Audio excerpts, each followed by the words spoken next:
January 31st, 1968. Tan Son Nut Air Base, Saigon, Republic of Vietnam. The Tet Offensive. The night the war came to the city. Specialist 5, Dwight W. Birdwell, 20 years old, Cherokee Nation, tank gunner with C Troop, 3rd Squadron, 4th Cavalry, 25th Infantry Division, sat in the gunner's seat of an M48A3 Patton tank and watched Saigon burn. The city was on fire, literally on fire. Tracers crisscrossed the sky like deadly fireworks, red and green lines intersecting in patterns that would have been beautiful if they weren't so deadly. Explosions bloomed orange and red against the darkness, illuminating buildings and streets in brief flashes that revealed chaos and destruction. Somewhere in the distance, someone was screaming, multiple someones. The sound carried across the night, mixing with gunfire and explosions and the roar of jet engines from the airbase. The Tet holiday ceasefire was over. Shattered. Violated in the most spectacular way possible. The North Vietnamese Army and Viet Cong had launched simultaneous attacks across South Vietnam, hitting every major city, every provincial capital, every airbase, every American installation. Coordinated, planned. Massive in scope. Tan Son Nut Air Base, the busiest airport in the world at that moment, handling more takeoffs and landings than any civilian airport, was under assault by an estimated 1,000 enemy troops. Regular NVA soldiers, not guerrillas, not farmers with rifles, but trained professional soldiers who'd infiltrated the city during the holiday ceasefire, who'd hidden weapons and ammunition, who'd waited for the signal to attack. And C Troop, 3rd Squadron, 4th Cavalry was racing south on Highway 1 to stop them. Birdwell adjusted his grip on the .50 caliber machine gun controls, checked the ammunition belt one more time, made sure the feed was smooth, made sure everything was ready. He'd been a tank gunner for 14 months, had fired the .50 caliber in combat before, knew the weapon intimately, knew how it kicked when it fired, knew the sound it made, knew how to clear jams, knew how to change barrels when they overheated. The .50 caliber M2.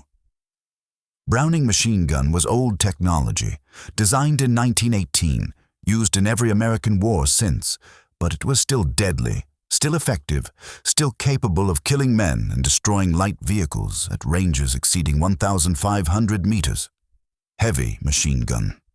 Each round was .50 inches in diameter, half an inch, the size of a man's finger, weighing 1.5 ounces, traveling at 2,900 feet per second. Kinetic energy sufficient to punch through brick walls, through engine blocks, through light armor, through human bodies like they were made of paper. The tank column was moving fast, 7 M48 Patton tanks in single file, engines roaring, tracks clanking on pavement, heading toward the sound of gunfire.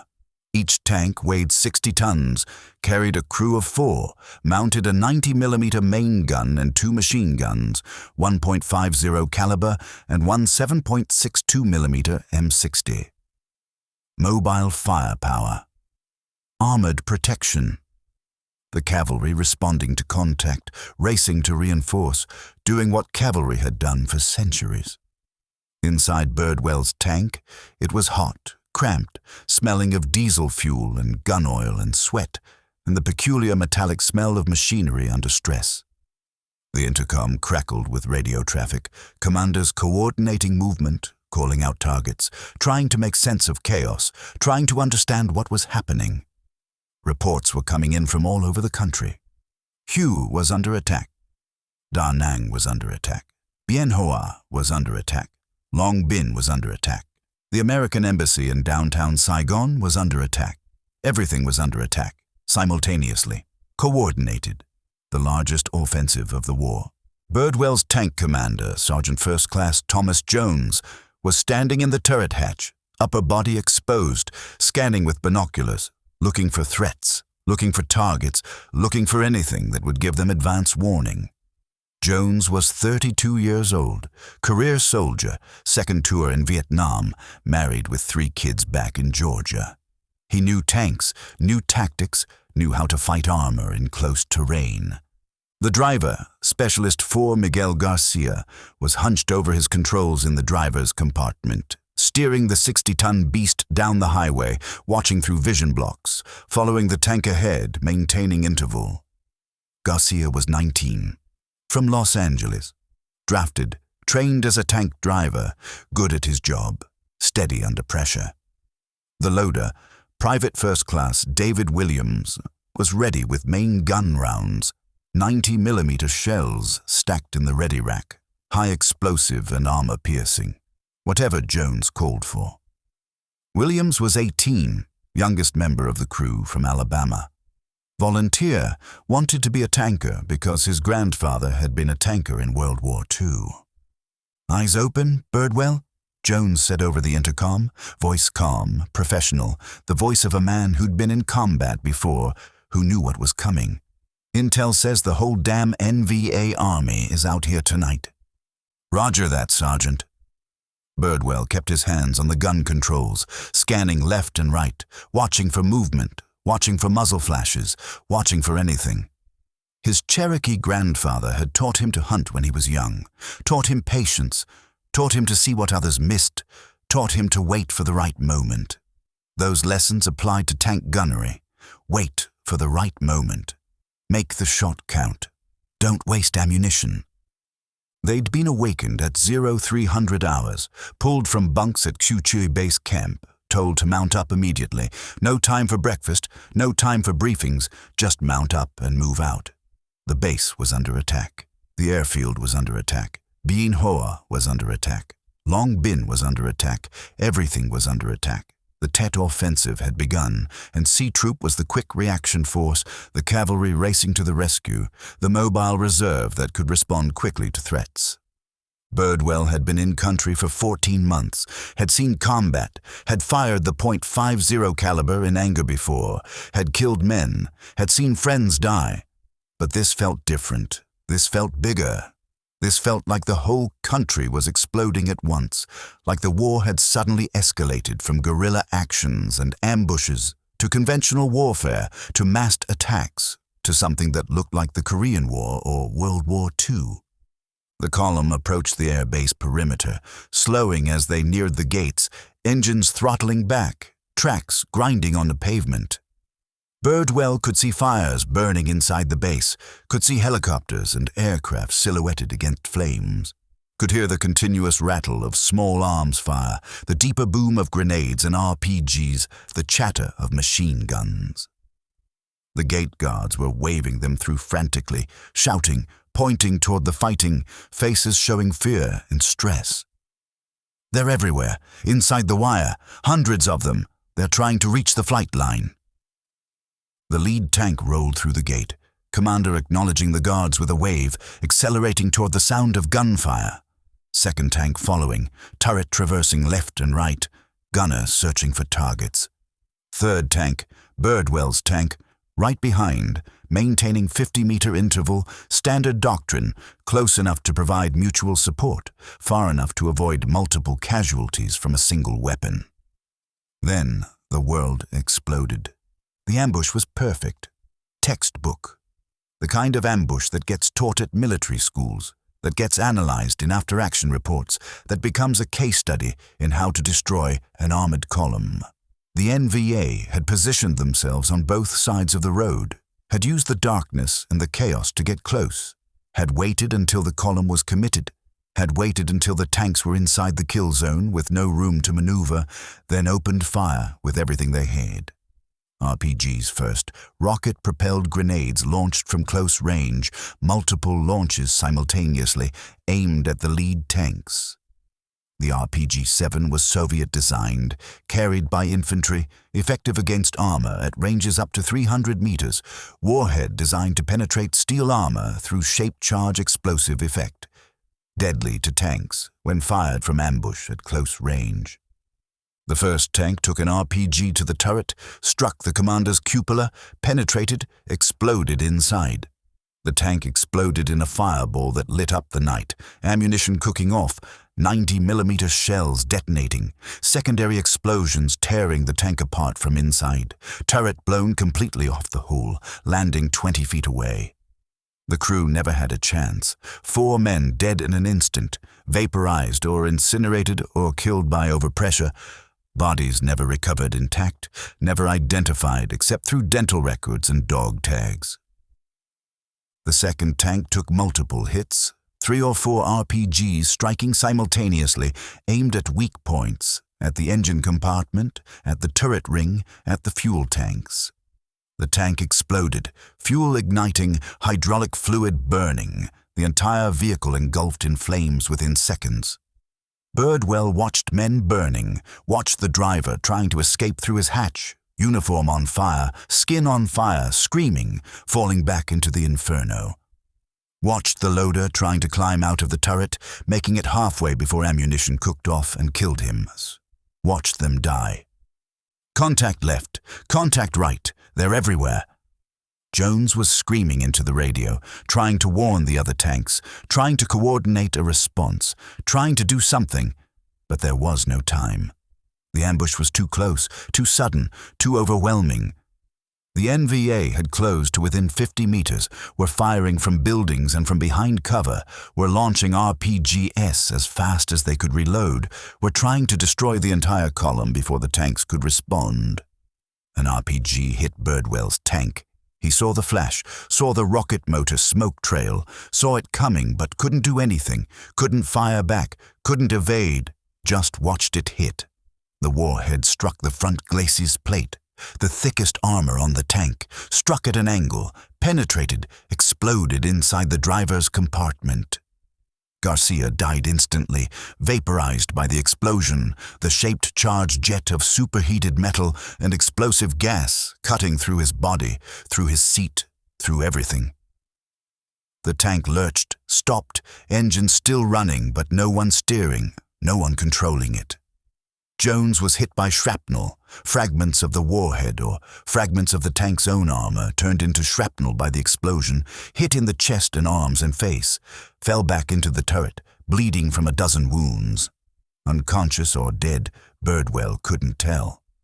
Williams was screaming, on fire, his uniform burning from flaming hydraulic fluid, trying to escape through the loader's hatch, clawing at the hatch cover, getting it open, climbing out, falling off the tank, rolling on the ground, trying to extinguish the flames. Birdwell was untouched. Somehow, impossibly, miraculously, the explosion had missed him. The gunner's position was separated from the driver's compartment by a bulkhead, by ammunition storage, by the turret basket. The explosion had gone forward and up, had killed Garcia and wounded Jones, but had missed Birdwell completely. He was sitting in the gunner's seat, surrounded by death and fire and chaos, and he was untouched. His ears were ringing from the explosion, a high-pitched whine that drowned out all other sounds. His vision was blurred from the flash, after images burned into his retinas, but he was alive and unhurt, and the .50 caliber machine gun was still operational. He grabbed the controls, instinct and training taking over, muscle memory from hundreds of hours of practice. Swung the turret left, saw NVA soldiers rushing the tank, dozens of them, carrying satchel charges and grenades and rifles, trying to finish the job, trying to destroy the disabled tank before the crew could escape or fight back. They were close, 30 meters, 20 meters, running in the open, exposed, confident that the tank was dead, that the crew was dead or dying. They were wrong. Birdwell pressed the trigger. The .50 cal roared to life, heavy machine gun firing at 500 rounds per minute, each round leaving the barrel at 2,900 feet per second, each round carrying enough kinetic energy to kill a man at 1,500 meters. At 20 meters, the effect was devastating. The attacking soldiers went down in heaps, cut down by sustained fire, bodies torn apart by the heavy rounds, limbs separating, torsos exploding, heads disintegrating. The .50 caliber round was designed to destroy light vehicles and aircraft. Against unarmored human targets, it was horrifically effective. The first burst killed 6 men. The second burst killed 5 more. The third burst killed everyone who was still standing. More came. Always more. The NVA had committed to this attack, had massed forces, had planned to take the air base, to destroy American aircraft, to achieve a propaganda victory that would shake American resolve. They couldn't afford to let one disabled tank stop them. Birdwell traversed right, saw another group of soldiers trying to flank the tank, fired, cut them down. Traversed left, saw soldiers with RPGs preparing to fire. Fired first, killed them before they could launch. The .50 caliber was singing now. Continuous fire, barrel heating up, brass casings ejecting, piling up in the turret basket, hundreds of them, golden cylinders that clinked and rattled as they fell. The tank was immobilized, driver dead, commander wounded and unconscious, loader gone, escaped or dead. Birdwell didn't know, didn't have time to check. He was alone in a disabled tank, surrounded by enemy soldiers, with only the .50 caliber and whatever ammunition was left in the ready racks. Standard doctrine said to abandon a disabled vehicle, to escape while you could, to evade and survive. But abandoning the tank meant leaving the position, meant letting the NVA advance, meant letting them reach the airbase, meant letting them destroy aircraft and kill Americans. The tank was blocking the road, was an obstacle that forced the enemy to go around, that channeled their movement, that slowed their advance. If he stayed, if he kept fighting, he could hold this position, could buy time for reinforcements, could stop the enemy advance. If he ran, people died. Americans died. So he stayed. He stayed and fought. The NVA tried to flank him, moving around the sides of the tank where the .50 cal couldn't traverse, trying to get to the dead angles, the blind spots where the gun couldn't reach. Birdwell grabbed his M16 rifle, leaned out of the hatch, exposed himself to enemy fire, fired at point-blank range at soldiers trying to climb onto the tank. Dropped 3 with a single magazine, changed magazines, dropped 2 more. Ducked back inside, swung the .50 caliber, fired another burst, killed more. The ammunition belt was running low, maybe 100 rounds left. He grabbed another belt from the ready rack, 200 rounds linked together, fed it into the gun, charged it, kept firing. An RPG hit the turret, struck the side armor, glanced off, exploded above him. The warhead detonated in the air, fragments spraying everywhere, hot metal shrapnel peppering his arms and face and chest. He felt impacts, felt pain, felt blood running down his arms, ignored it, kept firing. Pain was irrelevant. Wounds were irrelevant. The only thing that mattered was the gun, keeping the gun running, keeping the enemy away from the tank. Another RPG hit the side of the tank, penetrated the thinner side armor, exploded inside, but somehow missed him again. The explosion was deafening, the overpressure wave hitting him like a physical blow, knocking the breath out of his lungs. But he wasn't hit, wasn't wounded, was still functional, still able to fight. The interior was filling with smoke, with fumes from burning hydraulic fluid, with the acrid smell of explosives and burning metal. He couldn't see clearly, eyes watering, lungs burning from breathing toxic fumes. He kept firing anyway, firing at muzzle flashes, firing at shadows, firing at anything that moved. The .50 caliber didn't need clear visibility. At these ranges, in this chaos, you fired at movement, at shapes, at concentrations of enemy soldiers. Accuracy was less important than volume of fire, than keeping the enemy suppressed, than making them afraid to advance. The NVA brought up a recoilless rifle, 75mm, Chinese-made copy of a Soviet design, anti-tank weapon designed to kill vehicles exactly like his. He saw them setting it up, 50 meters away, 3 soldiers working together, aiming the weapon at his tank, preparing to fire. One shot from that weapon would penetrate his armor, would kill him, would end this. He swung the .50 caliber, aimed carefully despite the smoke and the chaos, fired a sustained burst. Killed the gunner first, the man aiming the weapon. Killed the loader second, the man handling the ammunition. Killed the third soldier who was trying to take over the gun. The recoilless rifle sat there, abandoned, useless, without a crew, a piece of equipment that represented a significant investment for the NVA, now worthless. More soldiers came. The NVA were committed now, had to take this position, had to silence this gun that was killing their men, that was blocking their advance, that was disrupting their attack. They came in waves, human wave assaults, accepting casualties to achieve objectives, tactics that had worked against the French at Dien Bien Phu, tactics that had worked in Korea, tactics that worked when you had more men than the enemy had bullets. But Birdwell had a lot of bullets. The .50 caliber ready racks held 1,000 rounds. He'd fired maybe half of that. He had 500 rounds left. At 500 rounds per minute, that was 1 minute of continuous fire. 1 minute to kill as many as he could. He fired until the barrel glowed red, until heat waves shimmered above the weapon, until his hands were burned from touching hot metal. The .50 caliber was designed for sustained fire, had a heavy barrel that could absorb heat, but even heavy barrels had limits. He could see the barrel glowing in the darkness, cherry red, orange in places, hot enough to ignite wood, hot enough to burn flesh. He kept firing. The ammunition belt ran dry. He reloaded, grabbed another belt, fed it in, kept firing. Reloaded again, kept firing. Lost count of how many belts he'd gone through, how many rounds he'd fired, how many men he'd killed. Didn't matter.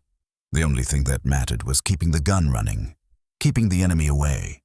The main gun was still operational.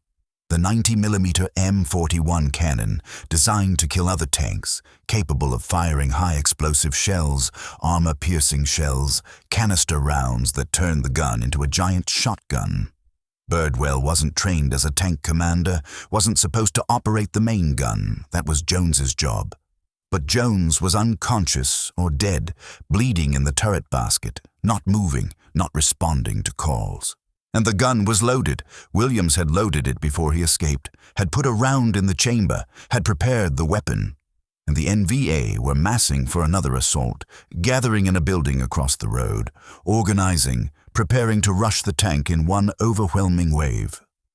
Birdwell grabbed the main gun controls, unfamiliar but not complicated, point and shoot, basic principles. He aimed at the building where he'd seen muzzle flashes, where he could see shadows moving, where the enemy was gathering. He pressed the trigger. The 90mm fired with a deafening boom that made the .50 caliber sound quiet by comparison, the recoil rocking the entire 60-ton tank, the shell leaving the barrel at 2,800 feet per second, crossing 50 meters in a fraction of a second, hitting the building dead center.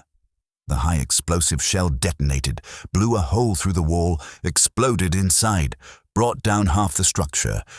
Enemy fire from that direction stopped. Completely. Everyone inside was dead or buried or running. He fired the main gun again, aiming at a group of soldiers trying to set up a machine gun position, trying to provide suppressive fire that would allow other soldiers to advance. The shell landed among them, high explosive round detonating on impact, fragmentation effect killing everyone within 10 meters, wounding everyone within 20. He fired a third time, a fourth, using the main gun like a giant shotgun, firing at concentrations of enemy soldiers, firing at anything that threatened his position.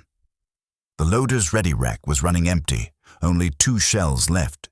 He climbed down into the turret basket, stepping over Jones, stepping through blood and spent brass casings and equipment knocked loose by explosions, grabbed more shells from the main storage racks, heavy shells, 40 pounds each, awkward to handle alone.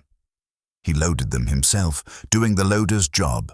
Climbing back up to the gunner's position, kept firing. The NVA pulled back, regrouped, tried a different approach. They brought up mortars, 82mm Soviet-designed indirect fire weapons, started dropping rounds on his position, trying to kill him with high-angle fire that would hit the top of the tank where the armor was thinnest. The rounds landed close, walking toward his position, explosions getting closer with each round, shrapnel pinging off the tank armor, explosions deafening even through the armor. One round landed directly on the turret, hit the commander's cupola, exploded. The blast wave lifted Birdwell out of the hatch, threw him through the air, slammed him into the ground 10 feet from the tank. He landed hard, stunned, dazed, bleeding from new wounds, ears ringing so badly he couldn't hear anything, vision blurred, tasting blood. He climbed back into the tank. Didn't think about it, didn't hesitate, didn't consider alternatives. Just climbed back in, pulled himself up despite the pain, despite the wounds, despite everything. Got back on the gun, kept fighting. The .50 caliber was still operational, still had ammunition, still could kill. He fired at the mortar positions, couldn't see them but knew the general direction, fired anyway, hoping to suppress them, hoping to make them stop, hoping to kill the crews. The mortars stopped. Either he'd hit them or they'd run out of ammunition or they'd given up. Didn't matter. They stopped. Dawn came slowly, grey light creeping across the battlefield, revealing the carnage, revealing the price paid in blood and steel. Bodies everywhere, hundreds of them, NVA dead piled in front of his tank, scattered across the road, lying in ditches and behind cover and in the open. The 2 lead tanks were still burning, black smoke rising into the morning sky, funeral pyres for 8 American tankers who died in the first seconds of the ambush. The other tanks in the column had fought through, had bypassed the ambush, were somewhere inside the airbase perimeter, fighting building to building, clearing enemy soldiers, protecting the aircraft. Birdwell was alone, sitting in a disabled tank, surrounded by enemy dead, still holding his position. The NVA tried one more time. Final assault, dawn attack, everything they had left, trying to break through before American reinforcements arrived, before helicopter gunships arrived, before the full weight of American firepower could be brought to bear. They came from 3 directions, coordinated assault, professional tactics, using fire and maneuver, using cover, using suppressive fire. Maybe 50 soldiers, maybe more, hard to count in the chaos. Birdwell fired the .50 caliber until the ammunition ran out completely, every belt expended, every round fired, gun silent for the first time in hours. He fired the main gun until the ready rack was empty, until every shell was expended, turret silent, main gun useless. He fired his M16 until the magazine was dry, until every round he carried was gone. He threw grenades, every grenade on his harness, throwing them at approaching soldiers, watching them explode, watching men fall. He fought with everything he had, every weapon, every round, every grenade, everything. The assault broke against his position like a wave against a rock. Enemy soldiers falling back, retreating, leaving more dead, leaving their wounded, leaving their equipment. They'd had enough. Had taken too many casualties, had lost too many men to this one disabled tank, to this one gunner who refused to die, who refused to quit, who refused to abandon his position. They melted back into the city, disappeared into buildings and alleys, faded away like ghosts. The attack was over. Birdwell sat in the gunner's seat, hands shaking uncontrollably, ears ringing so badly he couldn't hear anything. Bleeding from a dozen wounds, face and arms covered in blood and burns and shrapnel cuts. He realized he was still alive. Impossibly, miraculously, inexplicably still alive. Garcia was dead. Jones was unconscious, maybe dying, bleeding in the turret basket. Williams was gone, escaped or dead. Birdwell didn't know. But he was alive. He'd held the position. He'd stopped them. Reinforcements arrived an hour later, infantry and more tanks, securing the area, counting bodies, assessing damage, providing medical aid. A medic climbed onto Birdwell's tank, looked inside, saw Jones unconscious in the turret basket, saw Garcia's remains in the driver's compartment, saw Birdwell sitting at the gun covered in blood and burns and shrapnel wounds, saw the thousands of spent brass casings, saw the empty ammunition racks, saw the evidence of a battle that defied belief. "Jesus Christ, son, you okay?" Birdwell nodded, couldn't speak, throat raw from breathing smoke and cordite fumes, from shouting, from hours of combat. The medic helped him out of the tank, led him to an aid station, started treating his wounds. Shrapnel in his arms, his face, his chest. Burns on his hands from touching hot metal, from handling hot ammunition, from fighting in a burning tank. Cuts and bruises from being blown out of the hatch, from falling, from hours of combat. Nothing life-threatening, nothing that would kill him. He'd survive. The body count came later, when the battlefield was secure, when intelligence officers and infantry soldiers could walk the area without getting shot. They counted enemy dead, collected weapons and documents, assessed the damage. Conservative estimate, counting only bodies they could confirm, 100 NVA soldiers killed in front of Birdwell's position. Probably more, bodies dragged away during the night, wounded who died later, soldiers who escaped wounded and died elsewhere. One tank gunner, alone in a disabled vehicle, had held off multiple assaults, had stopped an enemy advance, had killed 100 men. Jones survived, evacuated to a field hospital, then to Japan, then to the States. Multiple shrapnel wounds, lost a kidney, medically retired, lived until 2003. Williams survived, escaped during the initial attack, fought with infantry, received a Bronze Star. Garcia was buried with full military honors at Arlington National Cemetery, his family presented with a folded flag and a Purple Heart. Birdwell received the Silver Star initially, presented at Kuchai Base Camp. Citation recognizing extraordinary heroism, leadership under fire, refusing to abandon his position. But the Silver Star wasn't enough. Didn't adequately recognize what he'd done. Didn't reflect the magnitude of his actions. His case was reviewed multiple times over the years, witnesses interviewed, after-action reports examined, recommendations made. In 2022, 54 years after the battle, President Joe Biden presented Birdwell with the Medal of Honor at the White House, upgrading his Silver Star, recognizing heroism that had been overlooked, that had been lost in the chaos of the Tet Offensive, that had taken more than half a century to properly acknowledge. Birdwell was 74 years old when he received the Medal of Honor, a Cherokee Nation elder, a veteran who'd carried the memories of that night for 54 years, who'd lived with survivors' guilt, who'd wondered why he survived when Garcia died, when 8 tankers in the lead tanks died, when thousands of Americans died during Tet. In his acceptance speech, voice steady despite emotion, he talked about the men who didn't come home, about Garcia and the crew of the lead tanks, about the thousands of Americans who fought during Tet and never received recognition, who did their duty and died doing it. He dedicated the medal to them, to the forgotten heroes, to the men whose names appear on the wall in Washington, to the men who gave everything.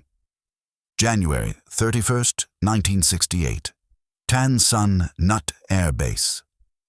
The night the Tet Offensive began. The night the war came to the city.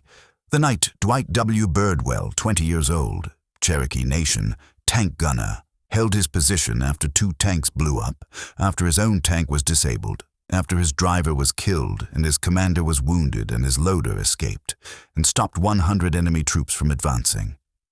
He held because someone had to. He held because retreat meant death for others. He held because abandoning that position meant letting the enemy reach the airbase, meant letting them destroy aircraft, meant letting them kill Americans. He held because that's what soldiers do when everything goes wrong and there's no one else, and the only choice is fight or die. He fought for hours, alone, wounded, in a disabled tank, against overwhelming odds, and he won. He stopped them. He held the position, and 54 years later, his country finally said, "Thank you." Finally recognized that what he did that night was beyond extraordinary, was beyond heroic, was worthy of the highest recognition a grateful nation can bestow. Medal of Honor, for valor above and beyond the call of duty. For refusing to quit when quitting was the only rational choice. For staying and fighting when everyone else would have run. For being, in that moment, exactly what America needed him to be, a hero.